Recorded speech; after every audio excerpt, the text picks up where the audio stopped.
Hello students, in today's video we will understand about the parliamentary form of government. In our previous video we learned about the federalism. These all are the key features of the Indian constitution which we are studying in chapter 1 of civics from your NCERT book. So let's discuss about parliamentary form of government. What is this? So parliamentary form of government is a form of government based on parliament. आपको इस line से समझ आ गया होगा कि एक ऐसी government होती है, इस तरीके की गवर्नमेंट होती है जो कि पूरी तरीके से बेस्ड होती है पार्लियामेंट पर और पार्लियामेंट पर यानी कि इलेक्टेड रिप्रेजेंटेटिव्स। पार्लियामेंट यानी कि संसद में जाकर हमारे जो इलेक्टेड रिप्रेजेंटेटिव्स बैठते हैं तो वो सब मिलकर वहां बैठकर क्या करते हैं, हमारे लिए लॉज बनाते हैं वहां पर। अब बात आती है ये कि इलेक्टेड रिप्रेजेंटेटिव्स कौन हुए।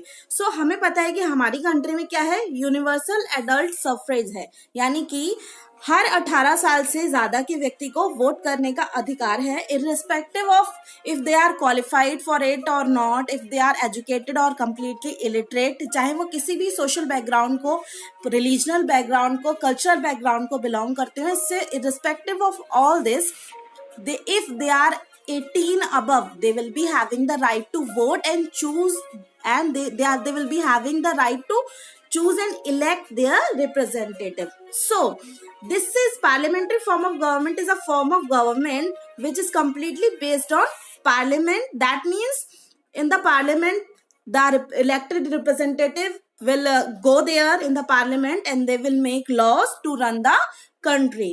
Second point is constitution of India guarantees universal adult suffrage, जो मैंने अभी आपको बताया था। That means every citizen of India if they are 18 above they will be having a right to vote.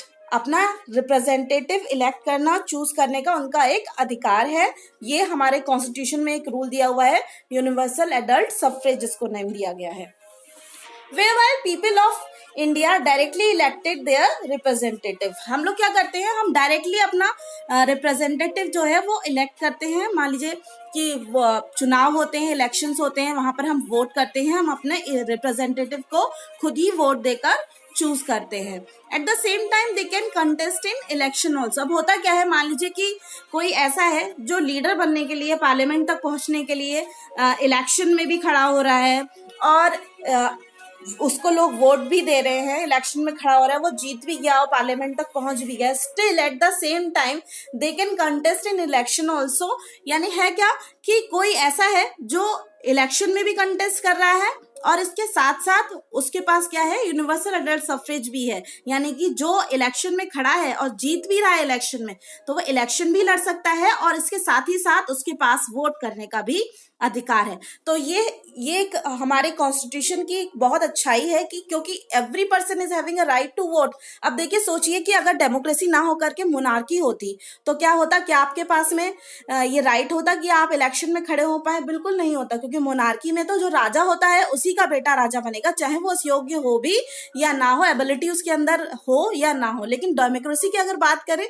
तो हर every single person above 18 is having the right to vote, and every person above 25 years, if a person is above 25, he will be having the right to contest in any election. Election में खड़े होने का right है हर 25 years से ज्यादा के person को, और वोट देने का राइट हर 18 साल से ज्यादा के इंसान को है।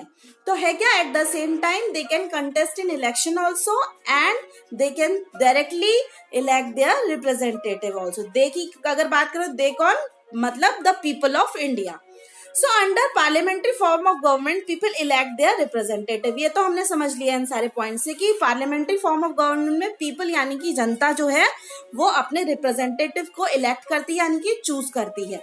लेकिन दीज रिप्रेजेंटेटिव, ऐसा नहीं होता कि सिर्फ इलेक्शन जीत जाने से ही काम खत्म नहीं होता, बल्कि होता क्या है कि जो रिप्रेजेंटेटिव्स होते हैं जिनको चूज किया है, जो पार्लियामेंट्री फॉर्म ऑफ गवर्नमेंट तक पहुंचे हैं, पार्लियामेंट तक पहुंचे हैं, रूल्स बना रहे हैं वहां पर रन कराने के लिए कंट्री को, सो ये representatives are accountable to the people. ये पूरी तरीके से अकाउंटेबल होते हैं पीपल यानी कि जनता जो है इंडिया की, उसके लिए। कैसे कि मान लीजिए महंगाई बहुत बढ़ रही है, गरीबी बढ़ रही है, रेलवे एक्सीडेंट्स हो रहे हैं, तो these representative will be accountable, यानी कि ये जिम्मेदार होंगे इस चीज की, इनकी जिम्मेदारी होगी कि ये आपको आंसर दें इस चीज के लिए कि ये ऐसा क्यों हो रहा है। से फॉर एग्जांपल मान लीजिए प्याज के रेट बढ़ जाते हैं तो हम क्या करते हैं, हम प्रोटेस्ट करने लगते हैं, गवर्नमेंट से आंसर मांगने लगते हैं इस चीज का कि ऐसा क्यों हो रहा है। अब ऐसा तो है नहीं कि गवर्नमेंट प्याज उगा रही है, प्याज तो किसान उगा रहे हैं, लेकिन फिर भी हम जो है हम आंसर मांगते हैं इसका, किससे, अपने इलेक्टेड रिप्रेजेंटेटिव्स के। उसका रीजन ही यही है कि हमारा जो है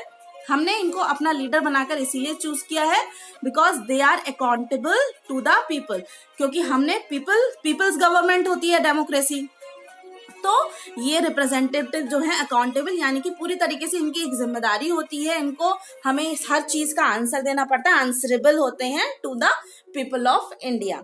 सो that's all for today and I will meet you in next video, and we will in the next video we will study about the separation of power, which is also a key feature of the Indian Constitution. Thank you for watching.